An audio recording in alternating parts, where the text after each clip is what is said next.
toutes et à tous, bienvenue pour notre webinaire ce matin sur la French Fab et l'industrie 4.0. Je suis Philippe Canon, directeur associé chez Valtus. Face au défi de la relance de notre moteur industriel, de la relocalisation de la production et de l'accélération de la transformation digitale, il nous est apparu essentiel de mettre en valeur ces entreprises industrielles en mouvement que nous supportons quotidiennement avec nos missions, au travers de nos missions de transition. Et à ce titre, j'ai le plaisir d'accueillir deux dirigeants passionnés de la French Fab. Je salue tout d'abord Pascal Nadomny, président d'Adev Materials depuis Lyon. Alors, Adev Materials, c'est une ETI spécialisée dans la conception, la transformation et la commercialisation de matériaux techniques de haute performance. Il nous en dira un peu plus tout à l'heure, donc tout ce qui est adhésif, film collé, laminé et autres produits.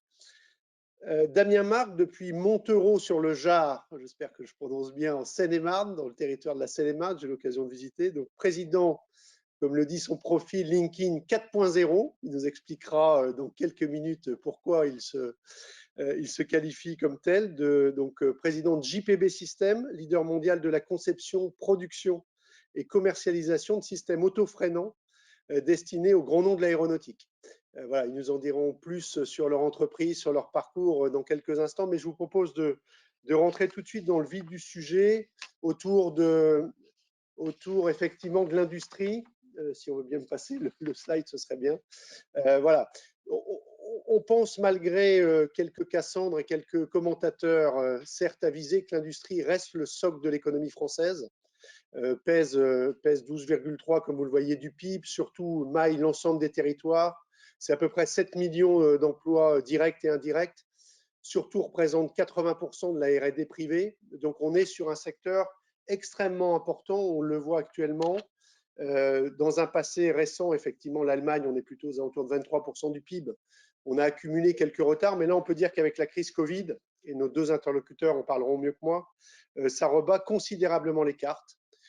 Autour de trois thèmes que nous allons aborder aujourd'hui. Tout d'abord, l'industrie du futur, qu'on appelle 4.0, l'innovation, la digitalisation, l'intelligence artificielle. C'est le premier thème que nous aborderons. Le deuxième thème, c'est ce qu'on appelle RSE au sens large, mais qu'on a un peu requalifié autour du capital humain et de la transition écologique.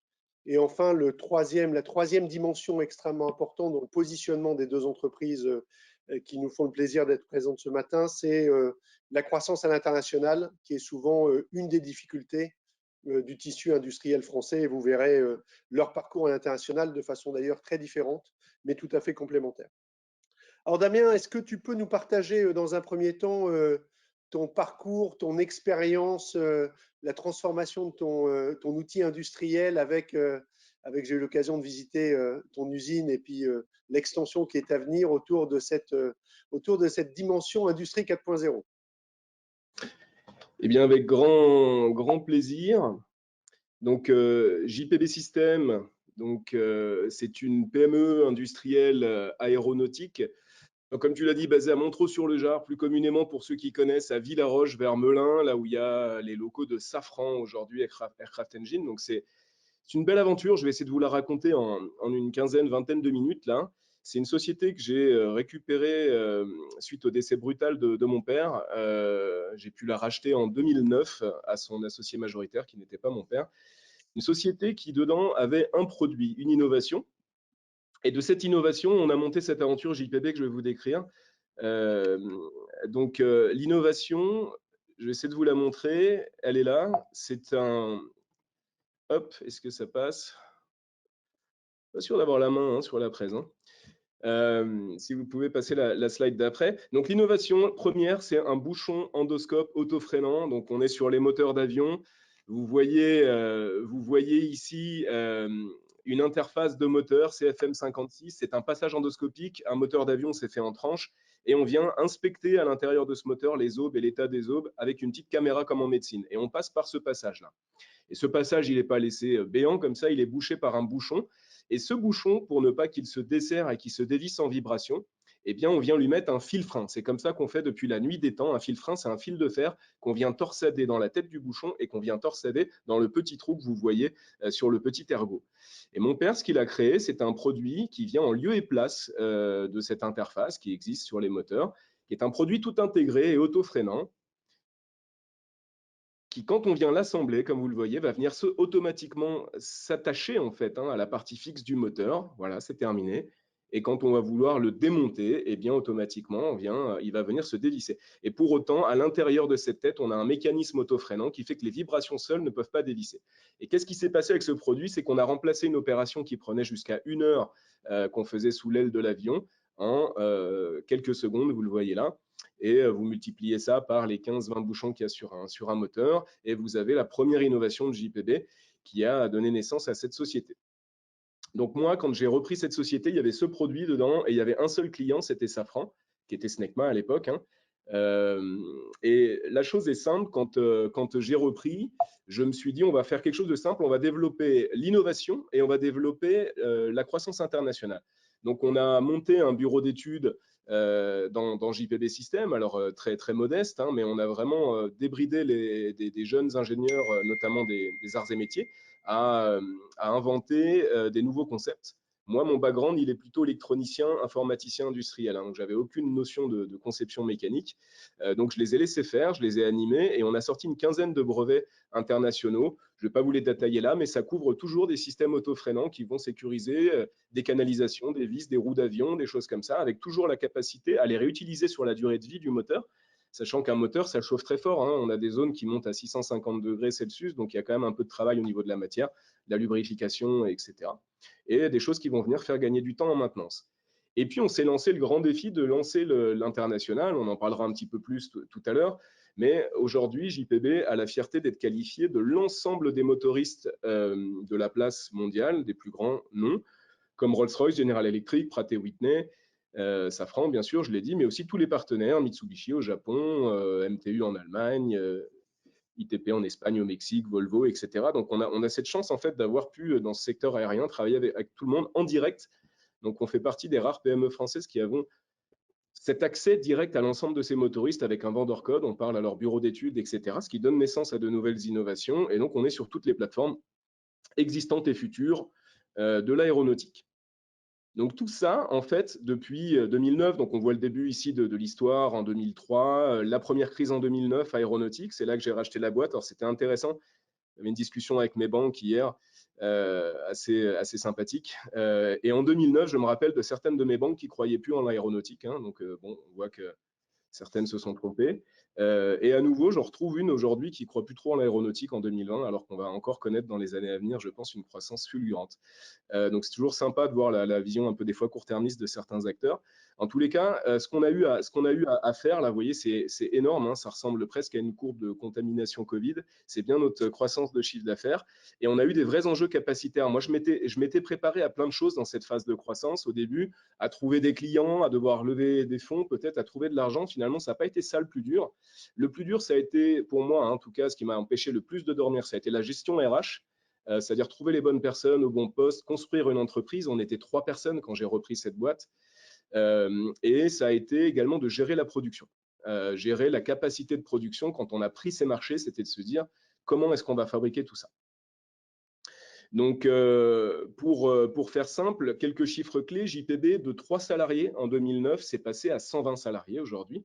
Alors bien sûr, des salariés, on a construit des équipes entières. Aujourd'hui, on est complètement intégré dans tous les métiers. Je vous en parlerai un peu plus, mais on a un vrai bureau d'études. On a des capacités d'études mécaniques et pas que. Vous verrez qu'on a des capacités aujourd'hui de développement logiciel, électronique, informatique. On a toute une production intégrée, sachant qu'au départ, on était complètement sur un modèle fabless. Ça m'allait bien. Moi, je me disais que la production, c'était pas core business.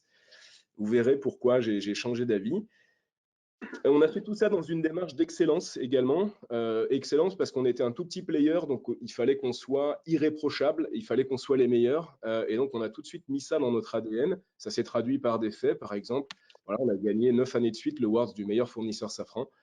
Même chose chez GE, chez Pratt, on est des fournisseurs extrêmement reconnus. 85% à l'export aujourd'hui, alors qu'on faisait 0. Et on a donc 3 sites principaux. Donc, celui d'où je suis aujourd'hui, qui est dans le sud de Paris, à Villaroche.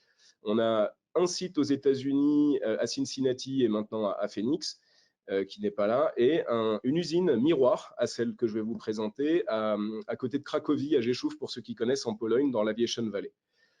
qui est une source stratégique en fait pour nous, vu qu'on a beaucoup de produits uniques au monde. En fait, il fallait qu'on puisse démontrer qu'on avait 2 capacités de production complètement indépendantes pour les produire de A à Z. Et donc, dans cette montée en puissance, comme je vous le disais, il y a eu ces problèmes capacitaires. Au début, on était sur un système complètement fabless. Je me disais, comme je vous l'ai dit, bah, c'est pas notre métier de produire. Nous, on conçoit, on commercialise. Des producteurs pour faire notre pièce. Ces fournisseurs, un par un, ont montré leurs limites en fait face à cette croissance. Nous ont dit, Damien, fais gaffe, ça va trop vite. Tu te mets en danger, tu nous mets en danger. Donc, il faut trouver une solution. Et donc, j'ai pris la décision de construire une usine en France. J'ai été voir racheter des usines existantes pour pas avoir à réinventer l'eau chaude. Et là, j'ai eu le choc des cultures quand on a vu qu'on avait monté, nous, une start-up industrielle et que je visitais des usines qui me paraissaient en tout cas un peu datées.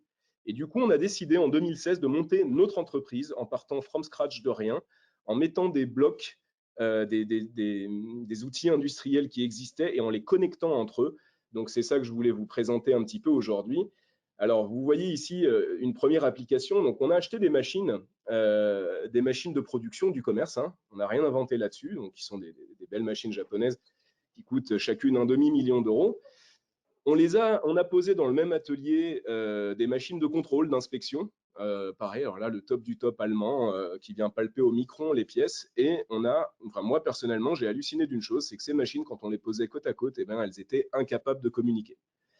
Il n'y avait pas de communication native de ces machines. C'est un peu comme en 92 quand j'ai eu mon premier ordinateur et que pour installer une souris, eh ben, si vous vous rappelez bien, il fallait installer un driver parce que ça communiquait pas ensemble, alors qu'aujourd'hui on se pose plus ces questions. On en est là dans l'industrie. Et donc ce qu'on a fait, c'est qu'on a écrit ces drivers nous-mêmes. Donc on a écrit ces drivers pour que ces appareils communiquent et tous les gestes à faible valeur ajoutée, comme les déplacements de pièces, les soufflages, les nettoyages et les posages de pièces, on les a fait exécuter par des robots de manière à centrer nos opérateurs sur des tâches à valeur ajoutée.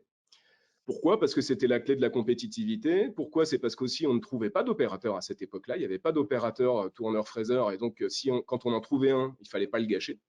Et puis parce que sur de la production qui est quand même de la série, chez nous, il y a des tâches répétitives qu'il ne fallait pas leur faire faire. Et donc vous voyez ici une réalisation avec 6 machines mises en ligne, un robot de chargement-déchargement, qui est équipé d'une vision, hein, c'est important aussi, on est dans l'aéronautique, on a des changements très flexibles à faire sur nos lignes de production. Ces 6 machines produisent des pièces indépendantes et le robot avec sa vision vient récupérer les pièces une à une et les dépose sur une table d'échange.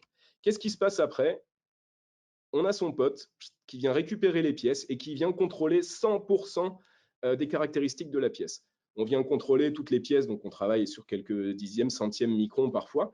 Donc on est capable sur cet îlot-là de faire 100% des contrôles, qu'ils soient optiques, extérieurs, qu'ils soient par palpage, voilà, tout, enfin bref, tout est là. Encore une fois, c'est que des choses du commerce qu'on a connectées entre elles et c'est le robot qui vient appeler les différents programmes. La beauté de tout ça, en fait, c'est qu'on accumule beaucoup de data dans une base de données. Hein. Tout est déversé, en fait, ces data dans une base de données. À la fin du process, on vient marquer chaque pièce avec un numéro unique qui va conserver la traçabilité de quel robot a fait ça, quelle machine a produit, quelle heure, quel opérateur était devant, quelles sont les dimensions relevées sur chacune de ces pièces. Donc, on va avoir cette traçabilité totale, les photos également prises de la pièce pendant le process. Et puis, la beauté de tout ça, c'est qu'on va pouvoir renvoyer, en fonction des résultats de mesure, les correcteurs à appliquer à la machine qui a produit la pièce. Voilà. Donc, on a un système bouclé avec une usine aujourd'hui capable de tourner en 3/8, dont la nuit en full automatique sans présence humaine. Donc voilà l'exploit qu'on a réussi. S'il y a des questions en fin de séminaire, n'hésitez pas, je pourrais en parler beaucoup de ça parce qu'on a eu beaucoup de soucis, notamment pour provoquer un peu les questions. Quand on a installé cette ligne, on a perdu 30% de compétitivité, de productivité par rapport à la version sans robot parce qu'il y a eu 1000 aléas à régler. Aujourd'hui, cette ligne produit, comme je répète, en autonomie la nuit. Donc, on est passé par pas mal d'étapes. Ça a été assez intéressant d'un point de vue psychologique, d'un point de vue technique, d'un point de vue tout ça.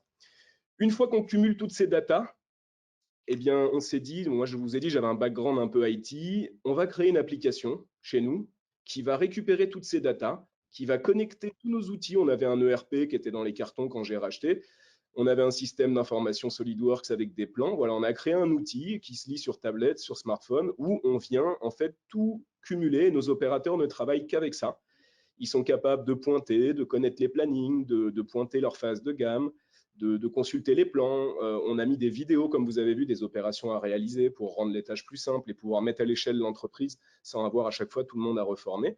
Là, on est dans la section usinage du petit logiciel qu'on s'était fait. On peut rentrer dans la machine en live, on peut voir quelle pièce est en cours d'usinage, on a une caméra dans la machine et on peut suivre en temps réel, comme je vous l'ai dit, les tolérances. On vient récupérer les extraits de plans directement de SolidWorks et on suit voilà, toute la dérive de production dans la journée. On voit les corrections automatiques appliquées. Donc voilà ce qu'on a fait chez nous dès 2017. Donc bon, on n'avait pas très soigné le design, comme vous voyez, mais c'était très opérationnel. Donc ça, ce que je viens de vous raconter, voilà, c'est la belle histoire de JPB post-Covid, une fabuleuse success story aéronautique, le grand soleil, les projecteurs braqués sur nous, acteurs de la French Fab, magnifique. Et puis comme tout le monde, comme vous l'avez compris, très centré aéronautique, boum, on s'est pris une grosse claque en 2020 quand on a réalisé qu'on allait perdre 40 puis presque 50% de business à un moment donné, hein, par rapport à ce qui était prévu, encore une fois. En 2020, on devait faire 30% de croissance par rapport à 2019, donc c'est quasiment 50% de perte par rapport à ce qu'on avait prévu. Alors, la première décision qui vous vient à la tête quand vous êtes chef d'entreprise, c'est de dire, bon, bah, vous savez quoi, je vais stopper un petit peu toutes ces démarches d'innovation, je vais solder mes contrats courts, mes CDD, et puis je ne vais pas renouveler mes périodes d'essai. Et moi, ce que j'ai dit en mars, c'est un extrait d'une communication dès mars, et ben, j'ai dit non, cette crise Covid, finalement, on va s'en servir pour accélérer pendant que le monde, ou notre monde en tous les cas, s'était mis sur pause, l'aéronautique, hein, et tous nos clients qui se sont arrêtés, ils ont arrêté les lignes, ils ont arrêté les chaînes. Moi, j'ai jamais cru que ça allait s'arrêter, et j'y crois toujours pas, et je pense que les premiers chiffres me donnent raison. Je me suis juste dit, on a 18 mois, 24 mois devant nous pour en fait accélérer tous ces projets d'innovation. Et quels sont les projets d'innovation qu'on a dans les tuyaux? Je vais vous les citer. C'est tout cela. Hein. Voilà, on avait défini alors en 2018 une grande ligne un petit peu stratégique en quatre piliers. Le premier pilier numéro 1, c'était tout simplement la croissance organique de ces produits mécaniques que je vous ai présentés. Je vous en ai présenté quelques-uns, il y en a plein d'autres dans les tuyaux. Tout ça, ça s'est fait un peu par capillarité, on en parlera en allant chez nos clients, en cherchant. On n'avait jamais vraiment monté une force commerciale puissante pour les commercialiser. Et ben, dès mars, en fait, on a mis vraiment des commerciaux dans tous les pays, on a multiplié, on a un pipe aujourd'hui d'opportunités qui n'a jamais été aussi rempli. Des contrats qu'on a pu renégocier, où on avait des market share à 60-70%, qu'on a renégocié à 100%. Donc, on s'est positionné pendant la période Covid pour sortir sur les starting blocks. Premier axe de notre business. Deuxième axe, c'était de faire du smart, c'était de dire nos produits mécaniques, eh ben, on va les rendre plus intelligents. Et donc là, j'ai embauché des ingénieurs électroniciens, des informaticiens, et on a dopé de capteurs l'ensemble de nos produits mécaniques. Et donc, vous avez par exemple ici un exemple de la Smart Washer, qui est une rondelle que vous intercalez dans un ensemble vissé, et en approchant votre téléphone portable ou un lecteur qu'on a créé également, va vous donner la tension dans l'assemblage que vous avez fait. On connecte ça avec des outils intelligents, on va pouvoir donc serrer à la tension et plus au couple. C'est l'outil qui va s'arrêter quand la tension définie par le bureau d'études sera atteinte dans l'assemblage. Et bien sûr, tout ça avec nos capacités de créer des apps. C'est relié à une application qui va permettre de savoir quand on interroge que c'est Jojo qui a serré cette vis à Villaroche à 12h40 la semaine dernière et qu'elle avait telle tension. Et donc, on va fournir des données de vieillissement des structures à nos clients. Donc ça monte sur un hélico déjà dès cette année et on discute en ce moment avec les secteurs du nucléaire, avec les secteurs des parcs d'attractions, des remontées mécaniques de ski qui sont extrêmement intéressés. Donc, belle diversification pour nous. On a un volet décarbonation. Je ne vais pas en parler de trop, mais on est spécialiste aujourd'hui du MBJ, impression 3D par jet d'encre en fait, sur poudre.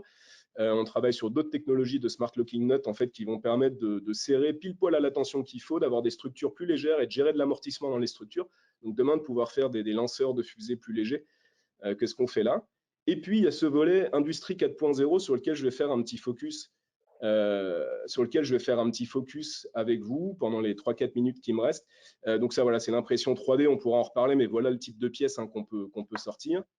Et des pièces très complexes avec des formes dans les formes. Donc cette impression 3D, nous, on trouve que c'est génial pour deux choses. C'est la porte ouverte à la télétransportation de pièces demain. C'est la porte ouverte à donner des nouveaux brevets parce qu'on peut se débrider complètement dans des conceptions mécaniques incroyables. Et ces techno-MBJ permettent d'imprimer des grandes quantités de petites pièces très complexes comme celle-là, ce qui n'est pas le cas aujourd'hui des techno-lasers. Et donc la digitalisation, je finirai par un petit focus là-dessus. On a beaucoup de gens ont visité notre usine, ont trouvé génial ce qu'on faisait et m'ont dit Damien, quand est-ce que tu fais ce que tu as fait chez toi, chez nous? Comme je vous l'ai expliqué, ce qu'on a fait chez nous, c'était compliqué parce qu'on a tout câblé nos machines, on a décodé leur langage de communication, on a dû se raccorder et malgré qu'on n'ait que des machines neuves ici chez nous, les constructeurs n'ont rien trouvé de mieux que de leur mettre des langages de communication différents. Certaines ont des automates Fanuc, d'autres du Siemens et j'en passe. Et donc, c'est un vrai enfer quand on arrive dans une usine de se connecter aux machines parce qu'il faut toujours trouver le langage. Et je ne parle pas des machines qui ont 40 ans, qui rendent des bons services, qui restent dans le fond de l'atelier. Et donc, nous, on a décidé de lancer Keyprod. Et Keyprod se passe complètement des langages des automates parce que Keyprod, on a été chercher le langage universel de toutes les machines du monde. Et ce langage universel, c'est que toutes les machines dans un atelier, quand elles produisent, eh bien, elles racontent une histoire. Elles vibrent et elles produisent du son. C'est à ça d'ailleurs que les bons opérateurs reconnaissent si leur machine marche bien, marche pas bien. Et c'est souvent à ça d'ailleurs qu'un dirigeant de PME sait si son atelier fonctionne ou pas. S'il y a du bruit, il ne s'inquiète pas. S'il n'y en a pas, il s'inquiète. On a trouvé dans l'usine du futur, quand on a creusé un peu les solutions qu'il y avait, que tout était complexe.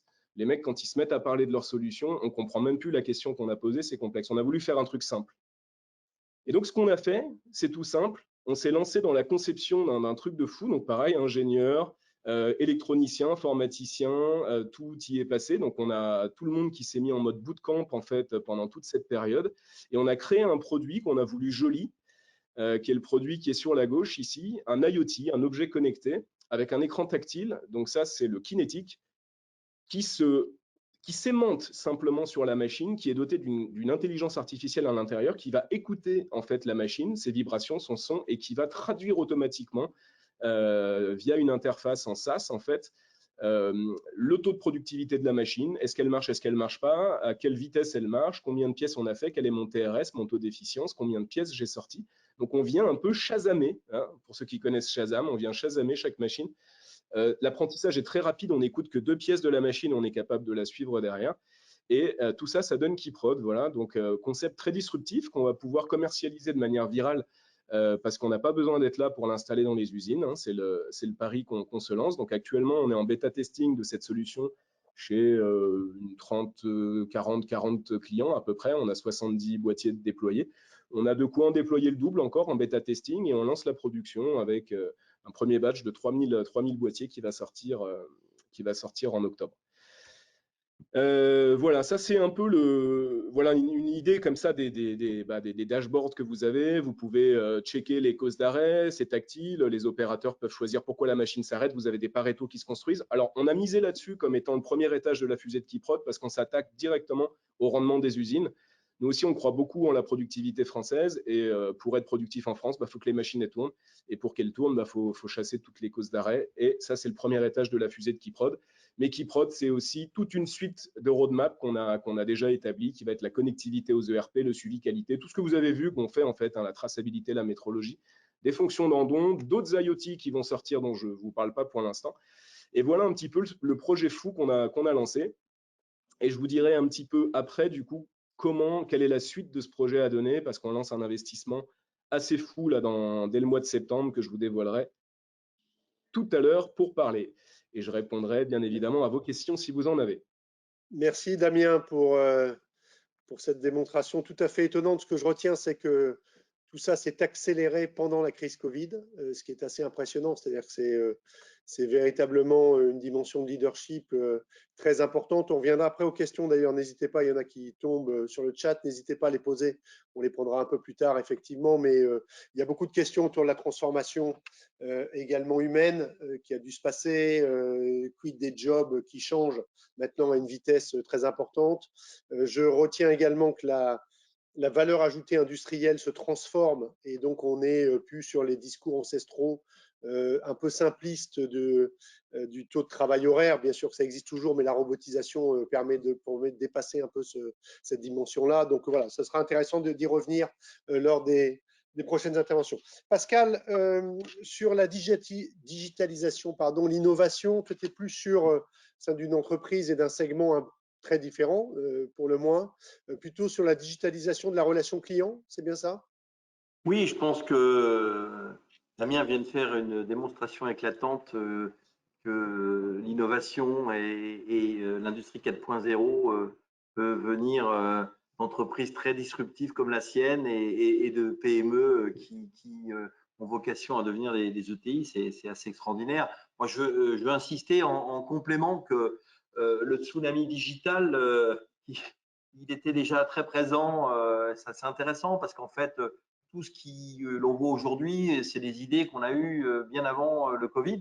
Mais le Covid a été un accélérateur absolument incroyable de cette relation digitale. Donc, du côté, on peut dire que du côté relation client, le monde a changé. On parlait déjà de UX, on parlait bien sûr d'applications smartphone, mais ce qui a vraiment changé, c'est que pendant cette période Covid dans laquelle nous sommes depuis 12 mois, le fonctionnement personnel a totalement impacté notre fonctionnement professionnel. C'est-à-dire que comme on est tous passés dans des logiques de click and collect, dans des logiques de tout faire à distance, eh bien, il y a eu une accélération de cette prise de conscience en entreprise que tout ce que l'individu faisait chez lui, faisait à titre personnel, allait se transposer dans le monde professionnel. C'est-à-dire que on savait déjà avec les changements de génération que le monde du travail s'était invité dans la vie personnelle. Enfin, la vie personnelle impactait beaucoup le monde du travail, et pendant Covid, on a vu aussi avec le télétravail que l'inverse était vrai, donc notre vie professionnelle arrivait à la maison. Donc ce comportement totalement différent à la fois dans les marchés, mais surtout de comportement de consommation, impacte énormément les attentes. Donc tout le monde veut maintenant être capable de voir une disponibilité immédiate, d'avoir un suivi comme on suit une voiture Uber qui arrive, de voir où on est sa livraison industrielle, de voir comment, à quelle heure éventuellement le livreur va passer. Et je crois que cette attente-là, elle impacte énormément la relation client que ce soit pas que pour du produit e-commerce, mais y compris dans la relation grand compte, instaure une relation multicanale qui est extrêmement importante. Et puis on a le même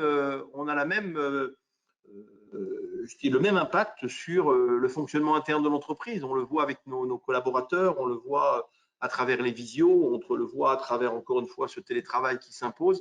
Le Covid aura été un accélérateur de changement absolument incroyable. C'est-à-dire que ce qu'on aurait pu prendre plusieurs années pour basculer se fait dans ces dimensions de manière extraordinairement accélérée.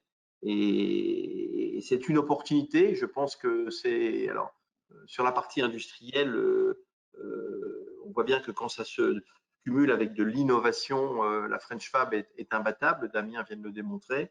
Pour nous, qui fabriquons des solutions sur mesure, donc qui sommes dans cette interface où, encore une fois, c'est très important pour nous d'être, comme l'a dit Damien, en relation avec les bureaux d'études, avec les industriels de nos clients, en relation directe. Eh bien, il y a de la co-construction d'innovation qui se fait plus sur le service, sur l'usage et surtout sur la supply chain, encore une fois, dont on a vu qu'avec l'industrie, c'était un des éléments clés lors de cette période.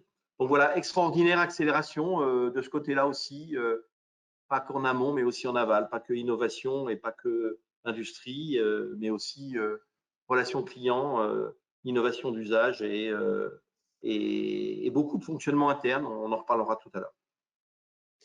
Peut-être je vais prendre une ou deux questions pour chacun de vous. Pour Pascal, une question: comment se former une vision prospective en contexte de crise sanitaire et comment garder l'énergie optimiste? Question assez large, mais c'est intéressant d'écouter un dirigeant dans cette période autour de la vision prospective. Bah déjà, Damien l'a très bien dit. Ce temps de pause, il nous oblige et il nous permet d'avoir un regard sur soi-même. Donc, je pense que l'auto-évaluation, la capacité à regarder le monde avec un regard différent et toujours avec un regard positif qui est celui des entrepreneurs que nous sommes, se cumule avec aussi une grande humilité et une grande capacité à s'observer et à voir comment on peut faire mieux. Et puis, on est dans une révolution industrielle majeure, hein, donc on l'a vu sur l'industrie, on est en train de parler de la partie digitale, on va parler tout à l'heure de la RSE. Il y a vraiment une nécessité de changement. Donc le changement, pour moi, les directions n'ont pas tourné, le vent n'a pas tourné, mais il a soufflé beaucoup plus fort. Et pour ceux qui regardent les choses de manière positive que nous sommes, c'est un vent porteur. C'est un vent porteur parce que l'être humain aime bien les projets et aime bien regarder devant avec cette logique de soit de vouloir conquérir ou soit des espaces nouveaux, hein, c'est l'être humain, soit cette valeur sportive qui est de dire voilà, on va gagner ou apprendre. Très bien. Je vais essayer, Damien, de résumer plusieurs questions. Il y en a énormément. Autour de ta part R&D dans ton entreprise, comment tu as pu la financer? Est-ce que tu vois des différences entre pays, puisque maintenant tu as un outil industriel en Pologne, hein? Voilà, un peu cet ensemble autour de l'innovation. Ouais. On a bien compris ton leadership autour de cette dimension, mais comment tu as pu le financer, comment tu as pu accélérer? Est-ce que tu vois des différences entre pays? Voilà, quelques, Ouais, pas ouais, mal de bah, questions. voilà, pour la question précédente, nous aussi, on a planté un point GPS très lointain en disant, les gars, on fonce, on y va, on va s'en sortir. On a contré la crise psychologique, en fait, hein. C'était une crise sanitaire, puis psychologique. On a dit, attends, on va pas tomber là-dedans, on se met dans du positivisme. Ça n'a pas été simple, d'ailleurs, tous les jours, parce que les matins, on arrivait gonflé à bloc pour avancer tous nos projets, défoncer, et l'usine était à l'arrêt. Voilà, et ça a été compliqué pendant quelques mois. D'avoir cette attitude de fonceur et d'avoir l'usine à l'arrêt sans un bruit, une attitude un peu schizophrène à avoir qui a été intéressante. Aujourd'hui, c'est fini, tout le monde est reparti, on rebosse, on repasse en 2-8, donc ça redonne encore plus de l'énergie et on a eu raison d'y croire. Pour la part R&D, en fait, déjà, on a recruté 15 personnes pendant la période. C'était une période magnifique pour faire un mercato. Il y avait des mecs qui s'interrogeaient sur l'avenir de leur groupe. Il y avait des grands groupes qui avaient des décisions un peu court-termistes. Nous, on a récupéré des mecs issus de grands groupes ou de belles sociétés ou des beaux calibres, je pense, qu'on n'aurait jamais eu avant la crise, parce qu'ils ont apprécié l'attitude qu'on avait. Donc ça, c'est intéressant. Comment on a financé ça? Déjà, JPB, le groupe, hein, dans son ensemble, n'a jamais eu autant de trésorerie que maintenant. Avec tous les outils que le gouvernement a déployés, hein, que ce soit l'activité partielle, le PGE qu'on a pris au taquet, et différents prêts, j'ai plus tous les noms, mais on a vraiment tout pris. On a une trésorerie de guerre en fait qui nous a permis d'être assez ambitieux sur la stratégie de recrutement. Ensuite, il y a toujours les outils CIR, compagnie qu'on a activés très largement.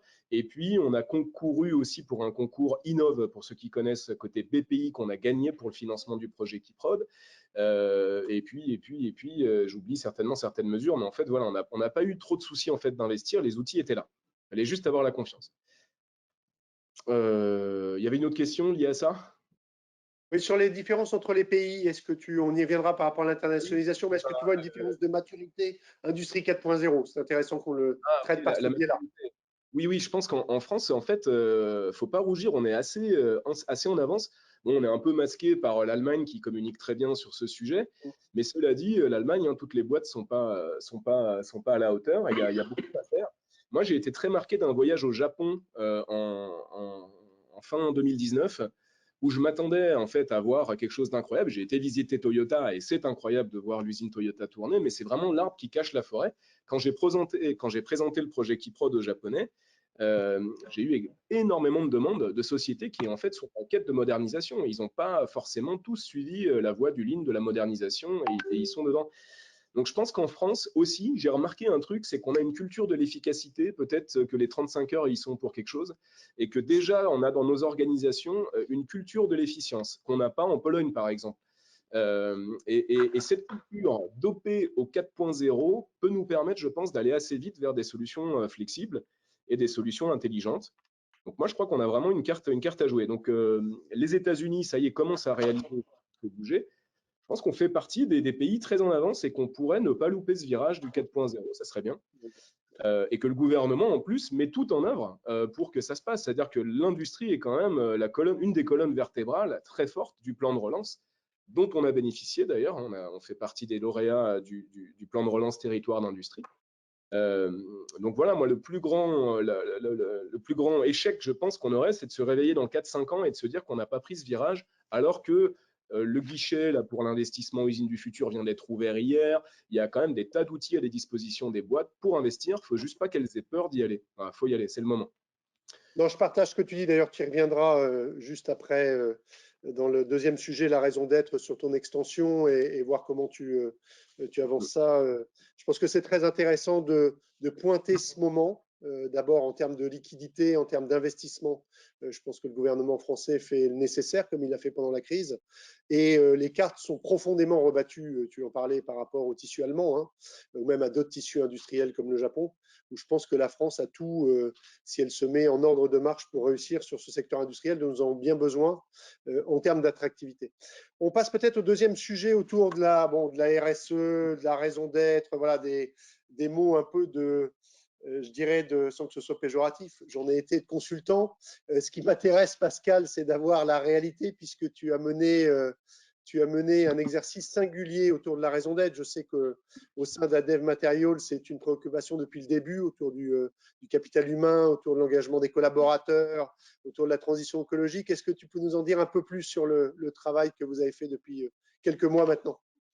Bon, je vais présenter très rapidement l'entreprise. Donc, Adev Materials, comme son nom l'indique, nous sommes une société Added Value on Materials, donc de valeur ajoutée sur des matériaux techniques. Nous sommes donc un concepteur et un fabricant de solutions matériaux durables sur mesure pour l'industrie. On le voit bien, un intermédiaire B2B hein, entre des très grands mondiaux d'un côté, qui sont des grands chimistes, des grands fabricants de matériaux, et des industriels qui les mettent en œuvre sous des formes les plus abouties, souvent dans des chaînes automatisées. Donc nous, on travaille sur une valeur ajoutée dans les 3 dimensions, hein, choisir les meilleurs produits pour leurs applications, faire des process sur mesure pour réduire le nombre d'étapes de production chez eux et encore une fois, apporter ce service de réactivité, de disponibilité et sur lequel des nouveaux modèles de services se développent aussi en relation client. L'avantage que nous avons, c'est que nous sommes en direct, comme l'a dit Damien aussi, avec des constructeurs finaux, des OEM. Donc, c'est avec eux qu'aujourd'hui, on a vraiment des besoins clients industriels avec des défis sur lesquels, à chaque fois, on travaille de manière de plus en plus collaborative hein, pour atteindre des optimisations de coûts, de la productivité, avec une grosse dimension sur laquelle on reviendra tout à l'heure, qui est la réduction du gaspillage, qui est un élément majeur de notre RSE, compétitivité et puis croissance durable. Aujourd'hui, on s'est développé beaucoup par croissance externe hein, pour atteindre environ 150 millions d'euros de chiffre d'affaires, 25 sociétés, 15 sites industriels aujourd'hui dans le monde, 650 personnes. Et on s'est donc on s'est organisé de 3, on a fait un virage très important pour s'organiser de manière sectorielle avec trois grandes branches d'activité. Une qui est Aerospace and Defense, qui est aujourd'hui, comme Damien, une branche d'activité qui a souffert, mais pour lequel on considère qu'il y a beaucoup d'espoir, parce que pendant cette période, on prend des parts de marché, des positionnements, une approche qui nous laisse entrevoir, on résiste beaucoup mieux que la moyenne, et on espère que, profitant de la relance que tout le monde projette à 2 ou 3 ans, ces positions vont nous permettre d'avoir une vraie accélération de développement. On a nos activités historiques dans lesquelles nous étions avec des films techniques, avec des isolants, avec des fibres, avec des papiers techniques très forts, le monde de l'industrie aujourd'hui regroupe sous mobilité, donc tout ce qui est ce que j'appelle le nouveau monde de l'automobile, le rail qui repart de manière absolument incroyable, et les autres industries qui elles-mêmes, comme l'aéronautique et défense, sont tirées par des problématiques de nouveaux matériaux, des problématiques de développement durable, des problématiques d'empreinte CO2, et en particulier avec un phénomène de poids qu'on a découvert dans l'aéronautique qui se traduit aujourd'hui dans tous ces secteurs. C'est-à-dire que l'auto électrique, aujourd'hui, on parle beaucoup des batteries, on parle beaucoup de la propulsion, mais le poids est devenu un élément clé. Tesla, on le sait, totalement composite. Donc, on voit bien quand même des synergies de ce que l'on apprend d'une industrie de pointe et que l'on peut développer, un peu comme Damien l'a très bien expliqué tout à l'heure dans ses innovations. On se dit, tiens, ça, ce truc-là, on l'a appris à tel endroit, mais on est capable de le déployer avec des terrains de jeu, avec des champs d'investigation qui sont très, très beaucoup plus larges. Et puis, Covid nous a permis de faire, d'accélérer le lancement d'une grande branche d'activité healthcare et hygiène. Alors encore une fois, hein, on avait dans notre plan de 2018-2019 défini qu'une fois qu'on aurait vraiment posé une spécialisation de solutions dans le monde de l'aéronautique et de la défense, la branche d'activité ou le marché suivant serait le marché de la santé. Et en fait, encore une fois, pendant cette période, dans toutes nos implantations, que ce soit aux États-Unis, en Allemagne, en France, en Pologne, au Canada, ces marchés ont généré des opportunités qu'on n'avait jamais envisagées. Très souvent, d'ailleurs, par des reconversions de nos clients industriels. On voit aux États-Unis qui ont été tirés sur un développement santé et qui nous ont amenés à développer des solutions sur mesure qui nous permettent aujourd'hui d'envisager une grosse croissance. Donc, encore une fois, on a trois métiers, hein, une distribution experte qui était notre métier vraiment d'expert des matériaux, qui depuis une vingtaine d'années a muté vers une activité de transformation qu'on appelle converting de film, enfin tout ce qui est souple, film, mousse, ruban adhésif, papier fibre, et puis tout ce qui est conditionnement sur mesure qu'on appelle custom packaging, hein, ou dosage sur mesure de tout ce qui est liquide, donc les colles, les mastiques, les produits chimiques, les peintures entre autres. Et puis dans nos développements et de croissance externe, on a pu aussi intégrer des fabricants de produits propres avec des spécialités qui sont qualifiées, et on voit bien la dimension quand on est qualifié. Damien montrait sa liste tout à l'heure assez impressionnante. Bon, on est qualifié chez Boeing, chez Airbus, avec plusieurs produits qui sont issus de ce fabricant de spécialité qui est Zipchem, et ça nous permet d'avoir une entrée directe encore chez ces très grands internes. Donc voilà un peu pour la présentation de l'entreprise. Ça nous a amené à vraiment développer une raison d'être qui était cohérente avec notre politique RSE. Et on l'a fait avec nos parties prenantes. Hein. C'est quelque chose sur lequel je reviendrai juste après cette présentation. On peut peut-être lancer la présentation raison d'être.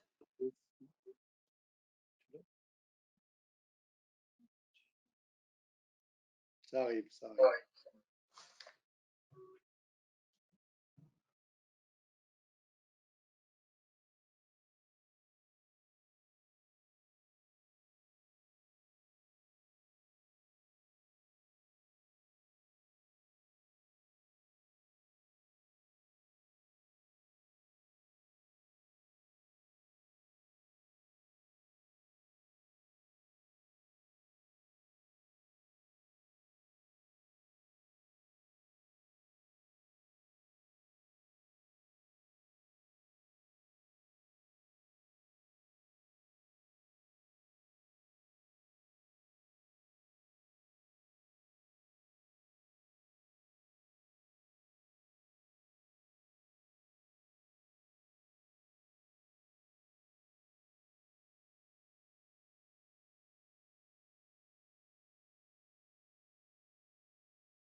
Pascal, juste avant de te laisser effectivement développer cette partie importante pour l'ensemble de nos auditeurs, sachez que la vidéo est dans le chat si jamais vous avez des difficultés pour la voir en direct. Pascal, je te repasse la parole.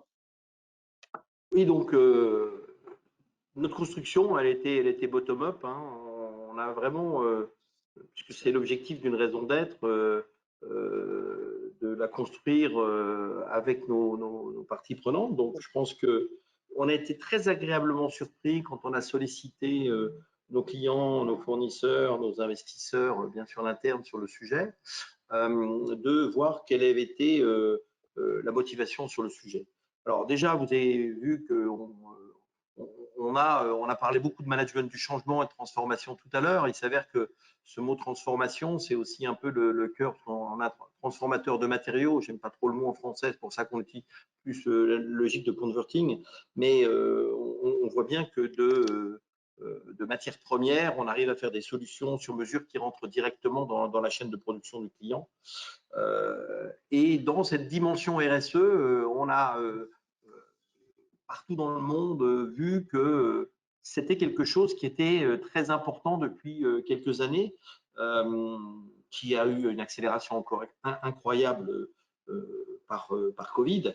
Mais c'est assez intéressant, il y a 4 ans, quand Donald Trump avait été élu, j'étais aux États-Unis en train d'acquérir des sociétés et à ce moment-là, je regardais beaucoup parce que des fois, on passe beaucoup de temps éveillé à des heures où on n'arrive pas à dormir. Donc, les émissions et les commentaires. Et on voyait toutes les grosses entreprises américaines, déjà il y a 4 ans, 4-5 ans, qui expliquaient que bien que Donald Trump avait décidé de sortir de la conférence climat de Paris, de l'accord de Paris, eux-mêmes allaient continuer, allaient accélérer sur le sujet. Toutes les collectivités, toutes les mairies, beaucoup d'États, on ne parle pas de la Californie, mais aussi de beaucoup d'autres, étaient très importants sur ce sujet. Donc, moi, ça m'avait marqué de voir que les États-Unis, que l'on voyait très très loin de cette problématique, en fait, si on enlevait l'aspect politique, l'était beaucoup dans le cœur. Nos clients, bien sûr, aujourd'hui, tous nos grands clients industriels sont sur ces problématiques. Tous ont des rapports annuels qui viennent, bien sûr, prennent en compte cette RSE, qui sont souvent d'ailleurs présentés sur ce thème-là. Nos grands fournisseurs, on a beaucoup de grands fournisseurs qui sont issus, on va dire, de l'industrie chimique, hein, que ce soit des fabricants de films, d'adhésifs, de colle, hein, les Henkel, les 3M, les Dupont, les Solvay, tous depuis 3 à 4 ans ont lancé et ont accéléré de manière extraordinaire ce positionnement sur un certain nombre de développements de produits, de lutter contre des composants chimiques, le toluène entre autres et d'autres à l'intérieur des produits, qui fait qu'ils sont tous très très motivés sur cette partie-là. Ce qui m'a le plus surpris, c'est depuis, on va dire, 18 mois, c'est aussi les investisseurs, mais c'est là où on voit quand même la puissance, encore une fois, de la prise de conscience collective, puisque les investisseurs qui investissent dans des entreprises, les grands fonds, tous collectent des fonds sur une épargne qui est une épargne privée, et donc on voit bien que leurs investisseurs eux-mêmes, hein, ce qu'ils appellent les LPs, sont très très sensibles à ces investissements durables. Donc ils ont développé aujourd'hui cette politique qui s'appelle ESG, bon, qui est l'équivalent de RSE, mais qui est plus celle du côté investisseur. Et je vois par exemple que nos investisseurs, que ce soit Tikehau Capital ou que ce soit BPI, sont très très très très sensibilisés à cette partie-là. Donc c'est quelque chose qui est très important. Et puis encore une fois, comme je l'ai expliqué, c'est important pour nous parce que c'est au cœur de notre business model. Hein. Notre business model, c'est de vendre plus de valeur à nos clients. Donc, c'est more with less, comme on dit aujourd'hui. Hein. C'est mieux avec moins. Donc, c'est moins de quantité, c'est plus de gaspillage. Donc, consommation de moins de matière possible, mais surtout livraison à nos clients dans le format d'utilisation finale, donc pas de déchets. Et puis, c'est réduction des étapes de production et c'est vraiment une dimension qui est aujourd'hui aussi bien en interne qu'en externe, au cœur de notre modèle de développement. Et puis le point qu'il ne faut pas oublier, qui est celui sur lequel on a déjà parlé dans la première partie, c'est que la guerre aujourd'hui économique, elle va se passer sur les talents. C'est-à-dire que les idées, on voit bien, et je confirme tout ce que vient de dire Damien, les Français s'autoflagellent. Hein. C'est pour ça que les entrepreneurs des communautés BPI Excellence ou de l'industrie du futur ou de la French Fab, on se retrouve tous dans ces logiques-là. Et quand on est à l'international, et on va y revenir tout à l'heure, on se rend compte qu'on n'a pas à rougir et qu'on a beaucoup d'attraits. Donc, dans la RSE, il y a une dimension qui est extrêmement importante aussi, c'est l'écosystème, mais aussi l'interne vis-à-vis de nos entreprises, de nos équipes, de nos collaborateurs. Et dans cette dimension que nous, on appelle take care en anglais et faire grandir en français pour jouer sur les deux dimensions, c'est aussi un levier d'attraction extraordinaire de talents. Donc, quand vous combinez l'innovation, le digital, la RSE, puis on verra tout à l'heure l'international, bah, des PME et des ETI comme nous arrivent à être très, très différenciés dans l'attractivité des talents. Et pour moi, c'est le nerf de la guerre aujourd'hui parce que c'est très compliqué. Aujourd'hui, rétention des talents et recrutement sont certainement les deux sujets majeurs. Et c'est pour ça qu'on aime bien à la fin dire added materials, added value, mais on aime bien dire human added value. Derrière toutes les machines, derrière tous les logiciels, c'est de la valeur humaine qu'il y a. Merci Pascal, on y reviendra au travers de nombreuses questions que j'ai également sur ce sujet-là qui est, on parle beaucoup d'accélération de la transformation numérique, digitale, mais je pense qu'effectivement l'accélération de la conscience de la transition écologique est également clé dans la considération et dans la stratégie des PME, ETI françaises. Damien, peut-être rapidement, désolé, le temps nous presse un peu par rapport à ton extension, comment tu abordes, comment tu intègres cette dimension RSE, transition écologique dans ton développement. Je fais vite. Alors, j'ai pas accès au chat, donc je vois pas les questions, mais je me fais cartonner sur LinkedIn, donc merci tout le monde. Je répondrai à tout le monde, c'est promis.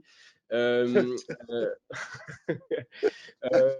Avec bienveillance, j'espère. Avec bienveillance, j'espère, Damien.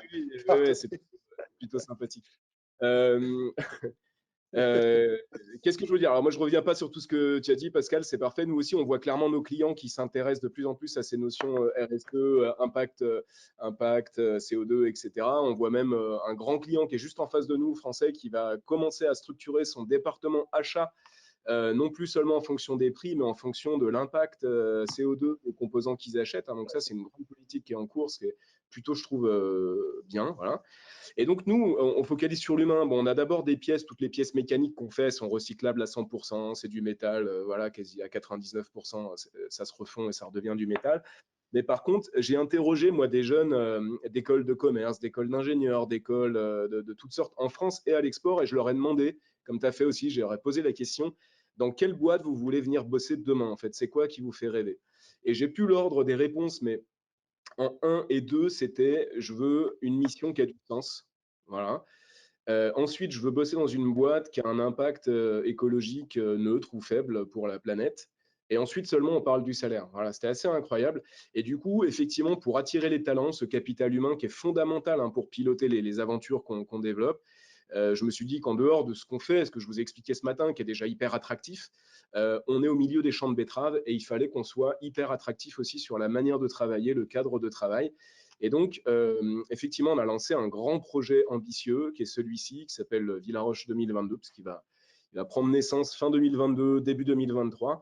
On investit 18 millions dans un bâtiment donc hyper responsable dans lequel on recycle l'air chaud des machines qui servent à chauffer les bureaux, entre autres. Il y a des détails un peu plus marrants comme des moutons qui vont tondre le terrain, mais ça c'est voilà, anecdotique. Et on a essayé vraiment de faire un effort sans en faire trop, mais de faire des choses efficaces. Mais surtout, on a fait un bâtiment joli dans lequel il fait bon travailler. Vous verrez quelques photos.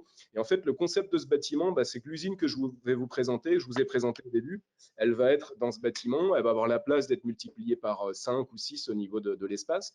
Et en fait, autour de cette usine, on va greffer tous ces bureaux d'études, des startups également, qui vont nous rejoindre et qui vont se servir de cette usine comme un laboratoire de développement de toutes les nouvelles briques technologiques de l'usine du futur. Je vous l'ai dit, on a toute une roadmap, on a déjà beaucoup de choses dans les tuyaux. Donc, on va faire ça dans cette usine. Je vous montre quelques photos. Et cette usine également fait très bon travailler, lequel on a envie d'y être. Ça a un esprit beaucoup plus start-up qu'autre chose. On va accueillir beaucoup de jeunes et d'écoles comme on le fait déjà. On va renforcer pour leur planter dans la tête un petit peu la graine de l'industrie et leur montrer que l'industrie du futur, de demain, ce n'est pas l'image qu'ils en ont. Et cette usine va également, enfin cette usine concept avec tous ses bureaux, etc., va également être un showroom pour Keyprod que je vous ai présenté, c'est-à-dire que tous les grands industriels, petits ou grands, qui auront envie de venir voir en fait ce qu'est une usine du futur en mouvement, en exercice, pourront venir la visiter et on leur présentera toutes ces briques technologiques qu'on développe en avant-première avec ce qui est commercialisable et ce qui arrive par la suite, parce que cette usine sera notre outil de développement des nouvelles briques. Donc voilà, je vous passais juste quelques photos d'ambiance. Donc ça, ces travaux commencent en septembre et se terminent début de l'année. Donc voilà un petit peu aussi notre vision du RSE, des humains, de l'attractivité, de la captation des gens, de l'envie de venir travailler. Moi, je ne mise pas sur le tout télétravail, hein, vous l'avez compris, on va faire des lieux sympathiques. Donc voilà, très rapidement, je l'espère, la présentation et la vision que JPB a de son. Ce qui est intéressant, et comme tu le disais, Damien et Pascal, vous le disiez, il y a énormément de questions sur ce sujet-là, sur le sens, sur pas simplement la RSE au sens un peu biblique du terme, mais vraiment l'engagement des collaborateurs, le sens donné à vos investissements. Bon, il y a quelques petites questions provocantes sur dire comment Pascal peut être benchmark là-dessus, alors que son industrie pollue plus, alors Damien est d'industrie qui pollue un peu moins, mais bon, tout ça comme le disait Damien, sera on se fait un peu challenger sur ces sujets-là par LinkedIn ou par le chat, mais on y reviendra. Mais je veux absolument passer à la troisième dimension parce que je pense que c'est pour moi, j'ai l'occasion de travailler pas mal à l'international, alors certes dans les services, pas dans l'industrie, mais c'est une dimension extrêmement importante de votre succès. Et je pense que c'est suffisamment rare pour être souligné, c'est l'internationalisation. On parle de deux modèles différents, donc d'internationalisation par des brevets, par des produits, des solutions absolument uniques. Et la deuxième dimension qu'a plutôt évoqué Pascal pour son entreprise, c'était la croissance externe, qui est aussi très compliquée quand on est une ETI d'à peu près 200 millions, et moins à l'époque. Donc, il faut quand même aller aux États-Unis rechercher des entreprises, les acheter, les intégrer. Donc, c'est cette dimension-là. Damien, je vais peut-être commencer par toi en essayant, si on prend des questions, de comprimer un peu le temps. Désolé, c'est l'avantage et l'inconvénient d'avoir deux personnes passionnées. Mais comment s'est construit cette internationalisation? C'est ce qui intéresse les gens. Peut-être les facteurs clés de succès, sont donnés des recettes, pas un mode de consulting, mais voilà. Ouais, nous, c'est vrai que par rapport à Pascal, on est très en construction en interne, organique finalement, hein. On rentre chez un client à l'export. Déjà, ça prend du temps, hein. Nous, on est sur des go-to-market, hein, sur nos métiers de base de 4 à 6 ans, hein. Donc, généralement, si on rentre chez le client, on prend connaissance de ses problématiques, on conçoit en interne les solutions pour y répondre, on pose des brevets. À ce moment-là, on ne lui fait pas payer un seul centime, on prend le risque sur nos conceptions. La contrepartie de ça, c'est qu'on est propriétaire de notre propriété intellectuelle et qu'une fois que ça lui plaît, que le pari qu'on a pris fonctionne, eh bien, il se passe ces 4 à 6 ans pendant lesquels on échange, on monte ses pièces, on les qualifie, on les met et ensuite, souvent, on a des contrats long terme, en fait, hein, qui peuvent aller de 5, 10 ans, voire la vie d'un moteur, c'est-à-dire 40 ans. Hein, on a plusieurs contrats vie de moteur, hein, par exemple le LIP, vie du moteur LIP. Voilà.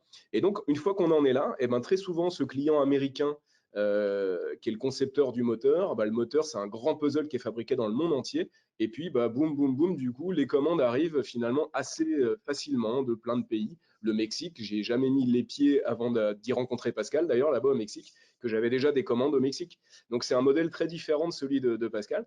Et par contre, une fois qu'on a une base au Mexique et un client, eh bien, on y va et puis on redéveloppe autour de ça des nouveaux produits avec ce client mexicain et ses partenaires autour.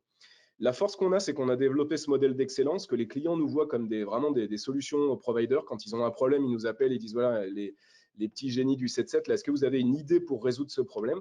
La rondelle connectée, on l'a résolu comme ça. Hein. On n'avait pas ça dans les tuyaux. Il nous a dit moi, je veux connaître la tension dans un assemblage. On a dit OK, on va le faire. Et ce qui est top aussi, c'est qu'on arrive avec Keyprod aujourd'hui sur le marché national, mais quand on va le déployer à l'export, là, ça va être une autre démarche. Mais on va s'appuyer en fait sur ces grands donneurs d'ordre comme des comment on appelle ça, des prescripteurs, tout simplement, de notre solution dans l'ensemble de leur supply chain. Voilà. Donc, ça va nous donner des points d'appui très forts à l'export sur tous les pays dans lesquels on exporte. Donc voilà, une démarche très organique, je pense, en contraste à celle de Pascal qui va nous expliquer aujourd'hui.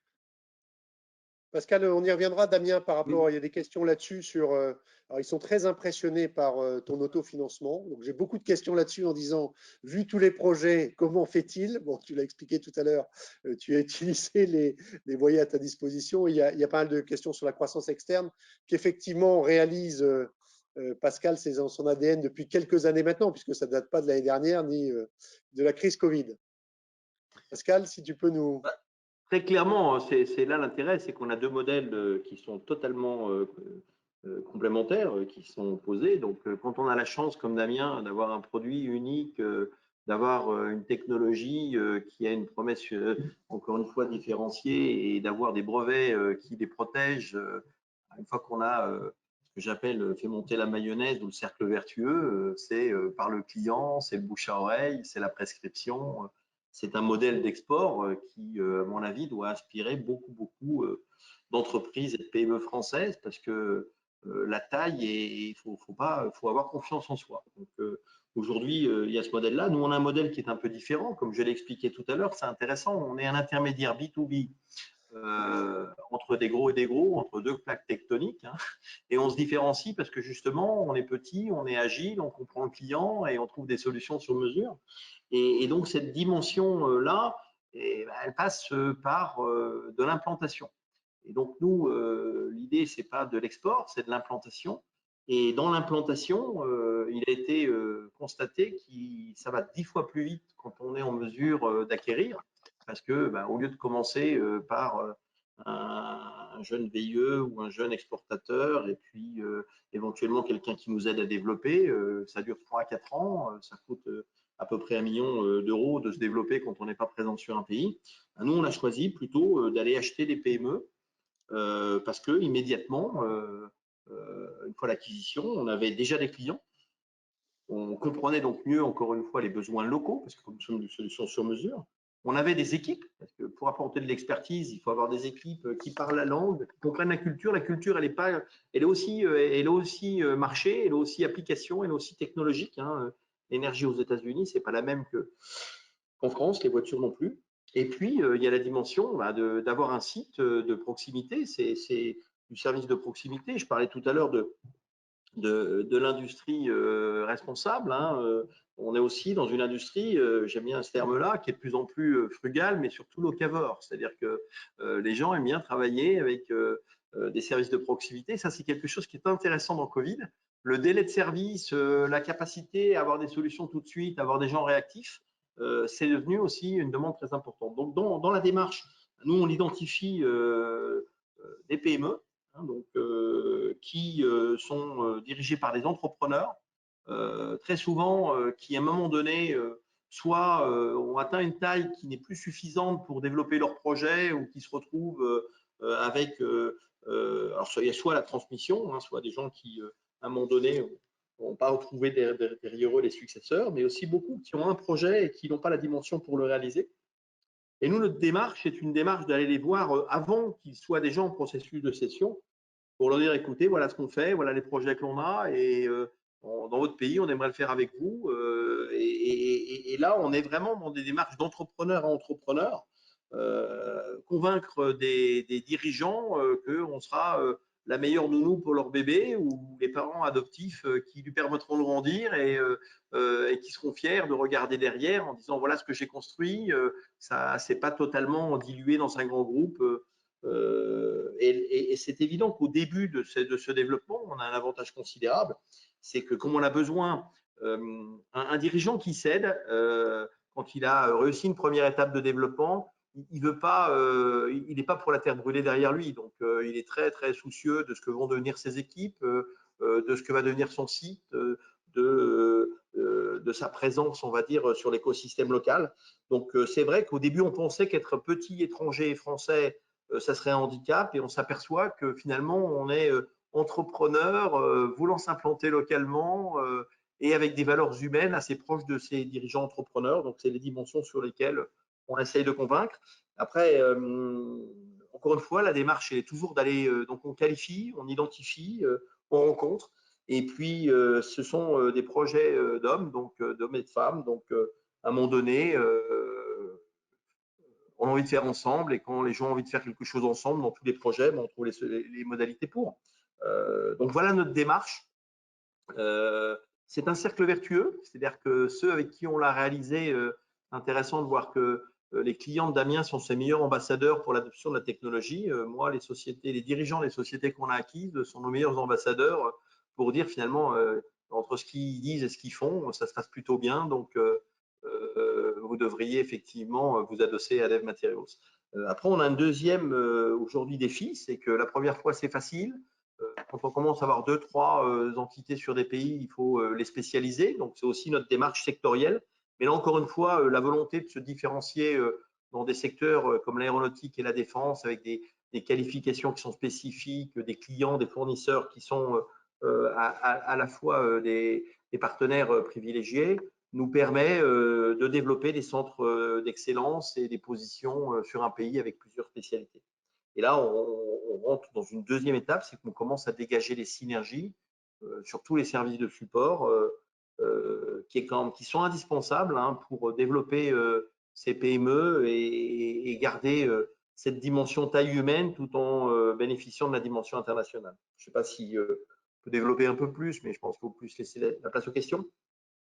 Oui, j'ai quelques questions. On va essayer de les prendre rapidement avant de vous laisser le mot de la fin. Et ce qui est intéressant, vous vivez cette crise et on en sort petit à petit. J'ai une question, Pascal, on va essayer de faire des réponses assez rapides. Le rôle de Tikeo dans ta stratégie RSE, raison d'être, moteur, frein, neutre? Très moteur.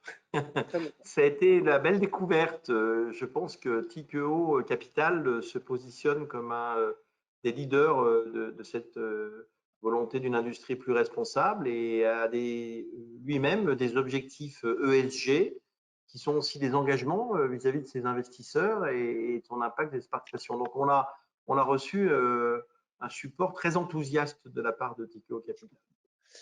Très bon partenaire. Deuxième question justement sur cette internationalisation, Pascal. Est-ce que tu as une équipe dédiée? Est-ce que tu t'appuies sur des compétences clés pour cette identification, mener à bien l'ensemble des processus, ou c'est quelque chose de relativement classique par des sociétés M&A ou ce type de choses? Alors, c'est une question sur la logique make or buy où on est sans arrêt en train de… On essaye dans chaque pays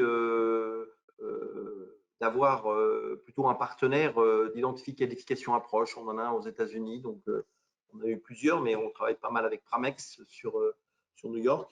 Et on a grandi en interne progressivement avec des équipes. On utilise aussi beaucoup de jeunes qui sont passionnés par ces dimensions, on va dire, stratégiques, identification, qualification, parce que c'est le sourcing qui est le plus important. Et puis ensuite, notre mode de fonctionnement dans l'approche, c'est nous-mêmes, puisque un dirigeant entrepreneur, si on lui envoie trop des gens de M&A, on va dire un peu trop financiers, ça leur fait peur. Donc, une fois qu'on les a identifiés, on vient les rencontrer en disant qu'est-ce qu'on peut faire ensemble, comment on peut réussir. Et là, c'est vraiment skin in the game, c'est le dirigeant. Donc là, c'est plutôt Julien, mon associé, et moi-même qui nous déplaçons et essayons de convaincre ces dirigeants. J'ai aussi nouveau dirigeant dans la dimension healthcare et hygiène qui est Daniel Kubica. Enfin, c'est notre équipe de management et moi-même qui très clairement essayons de convaincre. Donc en amont, la phase d'identification, qualification, approche, parfois un partenaire. Dans l'approche conviction, discussion, et après on rentre comme on le fait habituellement sur des partenaires externalisés qui sont des partenaires de due diligence que nous on aime bien faire venir un peu avant, donc les juristes et les auditeurs, éventuellement des conseils techno, puisque aujourd'hui l'enjeu c'est on a plutôt assez bien réussi dans la conviction de dirigeants pour nous rejoindre. Là où on peut progresser, c'est anticiper les éléments d'intégration, les synergies pour aller plus vite, on va dire, sur le déploiement des synergies.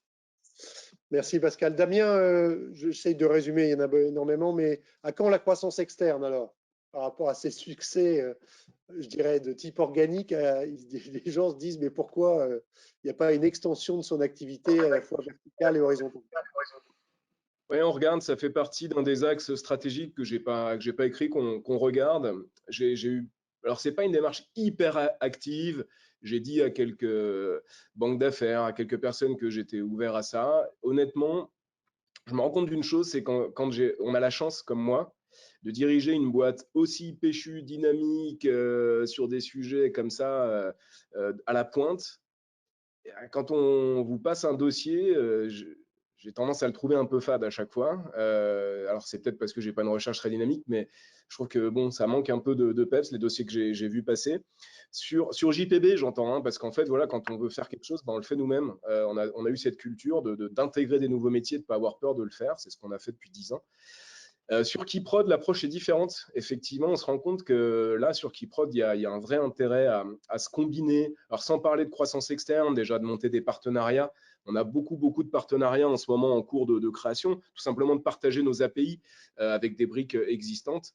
Hein, l'usine du futur, moi, je ne vois pas ça comme un méga soft en fait qui va tout piloter. Ça va être une constellation de logiciels de niche sur des, un gérera le planning, l'autre gérera, comme nous, l'efficience des machines, d'autres peut-être feront la traçabilité. Et l'intérêt, c'est que tous ces softs aujourd'hui vont pouvoir nativement communiquer les uns avec les autres. Donc ça, on travaille déjà sur beaucoup de rapprochements de ce type. Peut-être qu'un jour, ces rapprochements qui aujourd'hui seront plutôt des cross-sell entre nos services deviendront de l'intégration. On verra, mais voilà, c'est un truc pour l'instant, on en parle, mais c'est pas fait. J'ai vu aussi beaucoup de questions sur comment on s'est financé, etc. Ouais, Une startup, moi j'ai commencé par un premier prêt de 100 000 euros après avoir acheté la boîte. Vous ne pouvez pas imaginer quand on est 3, 4, 5 personnes, tout ce qu'on peut faire avec 100 000 euros, c'est énorme.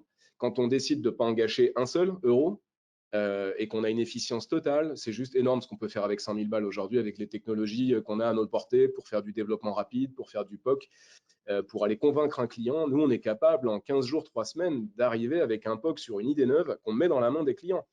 Et ça, en fait, ça transforme complètement une idée en concept. Et après, il faut aller jusqu'à transformer ce concept en facture. C'est ce qu'on sait un peu moins bien faire en France, mais nous, on a mis un petit peu la machine en route. Et donc, une fois qu'on a gagné nos 100 000 prochains euros, et on les a entièrement réinvestis dans l'aventure. On a toujours d'abord sous-traité l'ensemble de nos services, puis très vite compris l'intérêt de les internaliser. Parce que déjà, on gagnait la marge du partenaire et on avait souvent des meilleures idées en fait pour refaire les choses différemment. C'est ce qu'on a fait dans l'usine du futur chez nous, qu'on vous a présenté. Et du coup, tout ça en fait dégage des points de marge qu'on réinvestit systématiquement dans les procédés d'avenir. Et donc, les petites rivières font les grands fleuves. Et puis, on a réussi comme ça à avoir les choses. Après, vu que j'ai la chance d'être tout seul en fait dans JPB, j'ai pas d'actionnaire, j'ai pas de décisionnaire, je prends des décisions très long-termistes. J'ai pas besoin de convaincre pour investir. C'est moi qui prends la décision. Donc j'ai monté un board stratégique au-dessus. Je suis quand même conseiller, et je suis très open, mais ça aide aussi beaucoup. Pendant la crise, ce que j'ai fait, je suis pas sûr que j'aurais pu le faire si j'avais pas les mains libres. Donc voilà, c'est une alchimie de tout ça. Et puis, c'est aussi les hommes qui sont autour de moi. C'est-à-dire que j'ai embauché que des mecs avec un esprit de pionnier.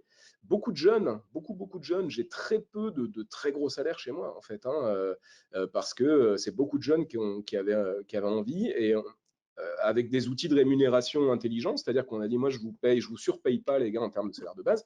Par contre, on ouvre les vannes à fond sur tout ce qui va être intéressement, abondement, etc. C'est-à-dire que la boîte va bien. On ouvre les vannes et on distribue. On a un abonnement de 300% chez JPD qui est non borné à partir de 5 ans d'ancienneté. Par contre, l'intérêt, et je l'ai mis en œuvre, c'est qu'en cas de retournement de situation, on coupe les vannes. Là, il n'y a plus d'intéressement, il n'y a plus d'abondement chez nous, les gens le savent et ils jouent le jeu. Et par contre, je reviens du coup à une base salariale qui est honnête, quoi. Voilà, qui est normale et qui n'est pas surévaluée. Donc ça, c'est des outils de bonne gestion, on va dire qu'on a mis en place et les gens comprennent et jouent le jeu, voient l'effort que la boîte fait. Et personne n'est parti à cause de ça. Au contraire, ils ont tous envie de se battre pour récupérer leurs avantages et j'ai très hâte que ça puisse repartir probablement dès l'année prochaine. Bon, très intéressant. On arrive à à la fin de ce webinaire passionné et passionnant, j'espère pour tout le monde. Juste avant de conclure, et je partage ce que tu dis, Damien, sur ce sujet-là, je pense que l'industrie sera de plus en plus attractive grâce à l'innovation, grâce au sens, grâce à la transition écologique, et que la France a vraiment, comme je dirais une célèbre chaîne de télévision, tout pour réussir, mais c'est une vraie réalité. Nous, c'est ce qu'on voit au travers de nos missions. Si on active l'ensemble de ces dimensions, plus effectivement l'international, qui est passionnant pour des jeunes de se tromper dans le monde, puisque les jeunes sont fondamentalement orientés international. Peut-être pour conclure en une phrase, c'est très dur pour vous deux, mais votre vision moyen terme, peut-être une phrase de conclusion, Pascal. Aujourd'hui, tous les indicateurs sont verts pour demain. La question, c'est à quelle vitesse et quand demain commence. Donc, voilà, tous les indicateurs sont positifs. Ça a redémarré un peu plus doucement en France et en Europe que l'on espérait sur le deuxième trimestre. Donc, ça se décale, mais les plans de relance européens et le redémarrage de l'économie que l'on voit déjà aux États-Unis et sont partis. Donc, moi, je suis très, très optimiste pour le moyen terme. Pour le court terme, il va falloir avoir la patience et encore une fois, l'humilité de laisser le temps un peu au temps pour l'année 2021. Parfait. Damien?